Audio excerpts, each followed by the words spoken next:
I was walking through the removable department the other day and saw this Galletti articulator. I don't think most dentists have seen a Galletti articulator before. It looks like something out of Transformers. I mean, it's kind of amazing when you look at this contraption and everything going on here. It's certainly a gorgeous articulator.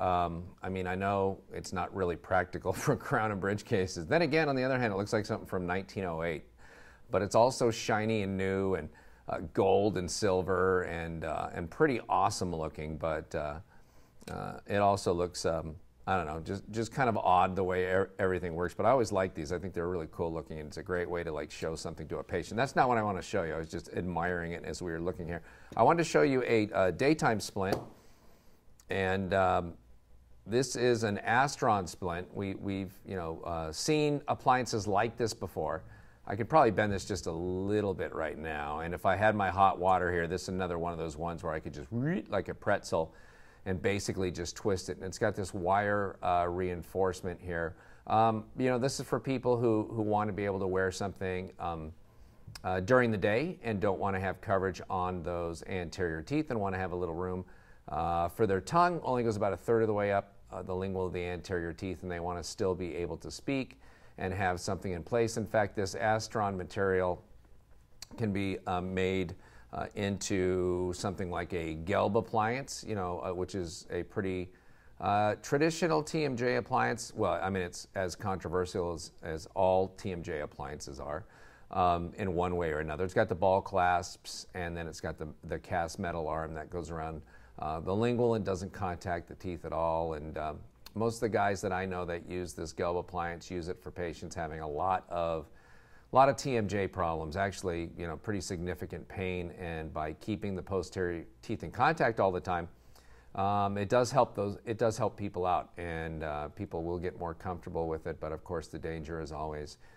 that they'll be so comfortable they'll want to wear it all the time, and they can either get extrusion or eruption of the anterior teeth and maybe intrusion of the posterior teeth. Kind of the opposite of an anterior bite plane. All the things you hear bad about an anterior bite plane. Just the opposite can happen here with the Gelb appliance. So again, this one could be heated up. Won't bend the same way, obviously, because of the cast bar here, but if the patient has had a little bit of tooth shifting back here in the posterior segments, can be heated up, pop back into place, and have them bite together on it, kind of like this appliance too. So a couple daytime options if you're looking for a convenient material, easy to adjust, easy for the patient to put in some hot water and pop back in their mouth if they don't wear it for 3 or 4 weeks and it feels super tight when they go to put it back in.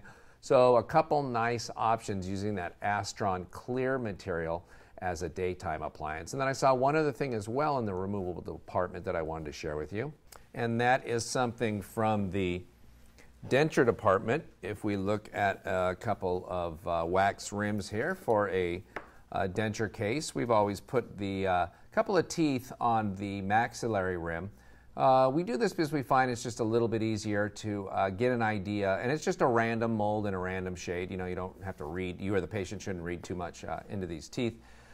But it gives you a better idea when putting it in there of assessing the patient's lip line, and it helps us in terms of shaping the denture if we can get these first 2 teeth in the right position early on in the treatment sequence right now. And so when it comes to shaping it, they can be moved out facially for a little more lip support or back, or lengthened a little bit.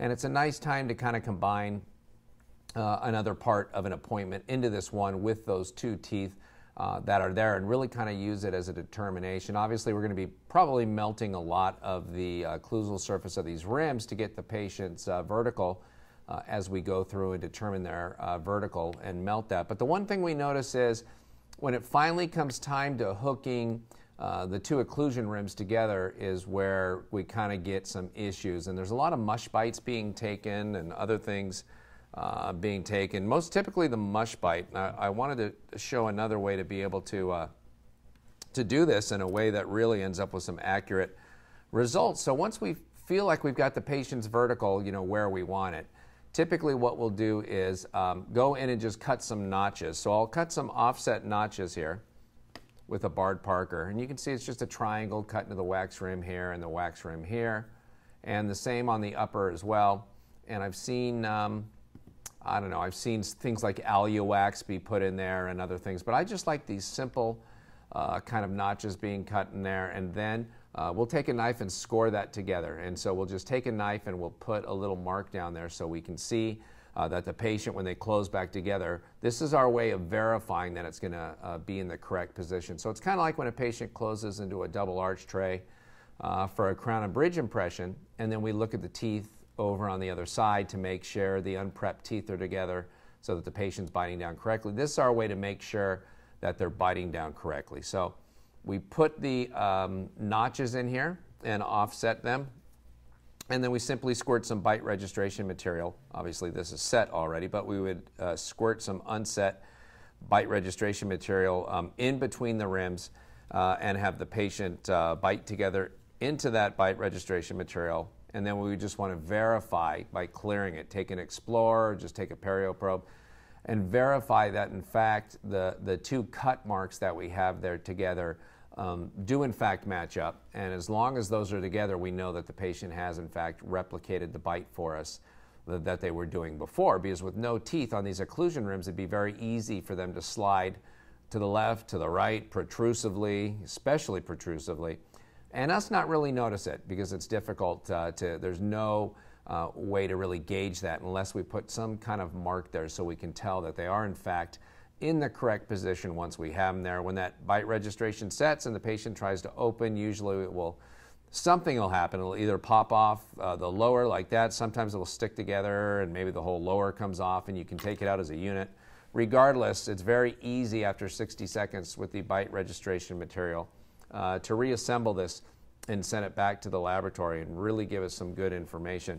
Because we've got a ton of information on here now. We've got the patient's vertical, we've got a very accurate representation of where we want centric relation, and then we've got lip support, we've got tooth length, we've got all kinds of good stuff on this case when it goes back to the lab now.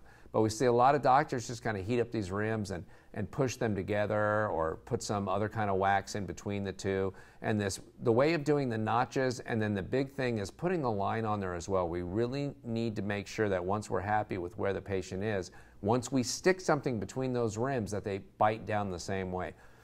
With nothing in between here, they'll probably bite down the same way 5 or 6 times in a row, but as soon as we put some material in between here and they bite together is when they have the tendency to move one way or another. So putting that vertical line in there and scoring both of the rims is a really good way to hopefully make sure that we record a very accurate centric relation when it comes to these occlusions.